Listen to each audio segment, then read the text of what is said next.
السلام علیکم دوستو، آج ہم بات کریں گے 2050 میں ہمارا فیوچر کیسا ہوگا۔ 2050 تک ہمارے پاس ممکنہ طور پر خود سے چلنے والی کاریں، زیادہ وسیع انٹرنیٹ تک رسائی اور اسمارٹ روبوٹس ہوں گے، لیکن ہماری تکنیکی ترقی کے باوجود انسانیت اپنے بہت سے مسائل کو حل کرنے میں ناکام رہی ہے۔ دنیا اپنے آپ کو فوسل فیول یا اینٹی بایوٹک سے چھٹکارا نہیں دے پائی۔ ہمارے رین فارسٹ محفوظ نہیں ہیں۔ ہم اپنے شہروں کو سیلاب سے محفوظ کرنے پر ناکام ہو چکے ہیں اور نہ ہی اپنے انرجی گرڈز کو قدرتی آفات سے بچا پائے۔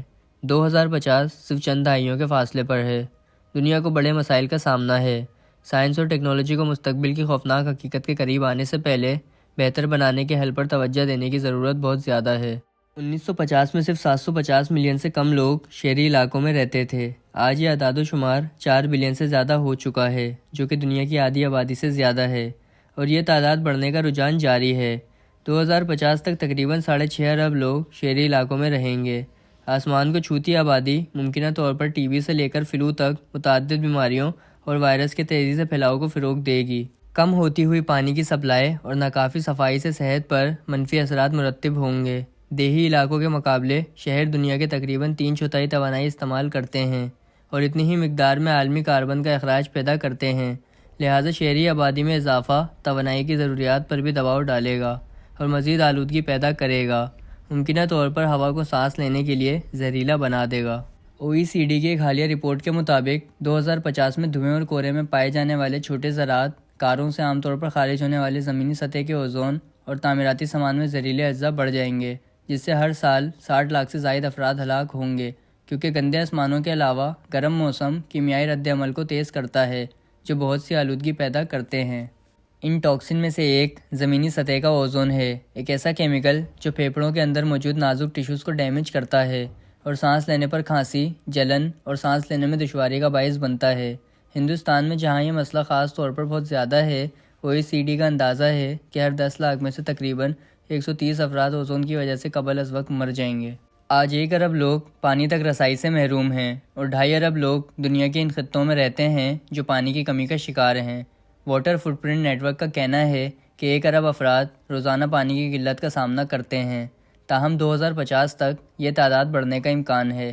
انٹرنیشنل واٹر مینجمنٹ انسٹی ٹیوٹ کے مطابق تقریباً 2 ارب لوگ ایسے ممالک میں رہیں گے جہاں پانی کی مکمل قلت ہوگی۔ پینے کے پانی کی کمی کے علاوہ ان علاقوں کی آبادیوں کے پاس اپنے کھیتوں کو سیراب کرنے یا دیگر گھریلو، صنعتی اور مالیاتی مقاصد کے لیے پانی موجود نہیں ہوگا۔ ورلڈ پریزرویشن فاؤنڈیشن کے مطابق فی الحال دنیا کے 1/3 دریا ختم ہو رہے ہیں۔ آبادی میں اضافے اور گلوبل وارمنگ کے ساتھ صورتحال مزید خراب ہوگی۔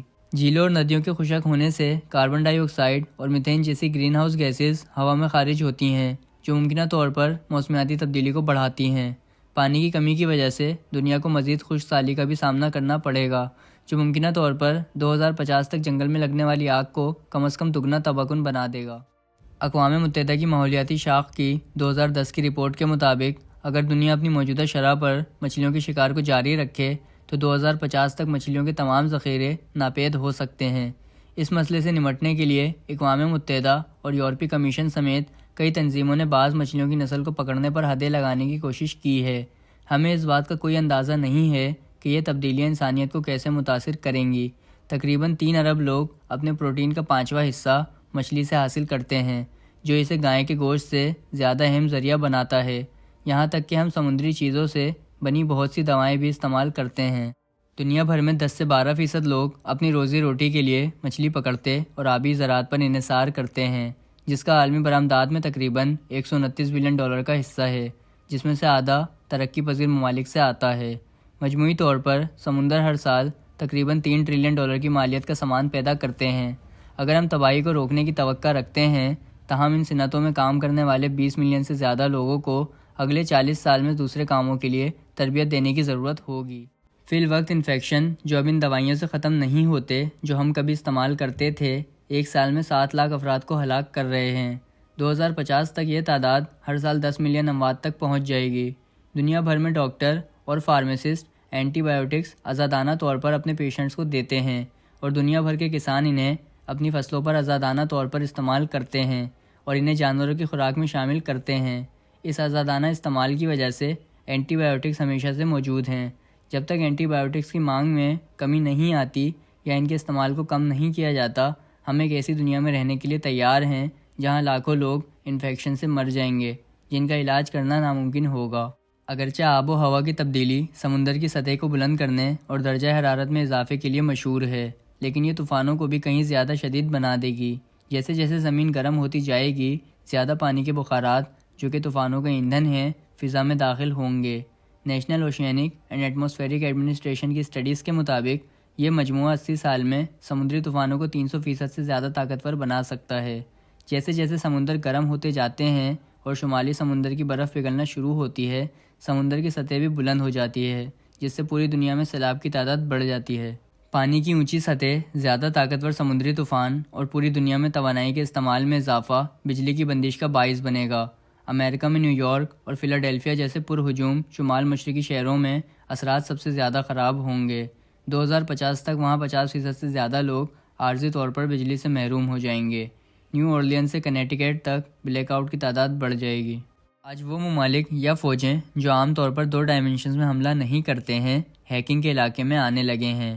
مثال کے طور پر آئیسس نے حال ہی میں اپنا سائبر خلیفہ بنا دیا ہے، اور یہ افواہ ہے کہ روس ریاست کے زیر اہتمام ہیکر گروپ کی حمایت کرتا ہے۔ یہ ہیکس بینکوں، کاروباروں اور نجی ڈیٹا کو متاثر کر سکتے ہیں، لیکن ٹیکنالوجی پر تیزی سے انحصار کرنے والی دنیا کو بھی ٹھوس نقصان پہنچا سکتے ہیں۔ 2014 میں ایک جرمن اسٹیل مل پر حملے نے اس کی بھٹیوں کو خاصا نقصان پہنچایا۔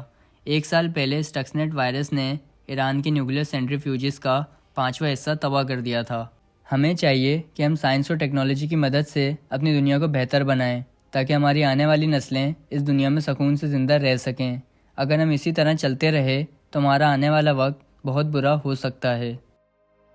امید کرتا ہوں کہ آپ کو آج کی ویڈیو پسند آئی ہوگی اور اس ویڈیو سے کچھ نیا جاننے کو ملا ہوگا۔ اگر آپ کو یہ ویڈیو پسند آئی ہے تو پلیز لائک اور سبسکرائب کریں۔ شکریہ۔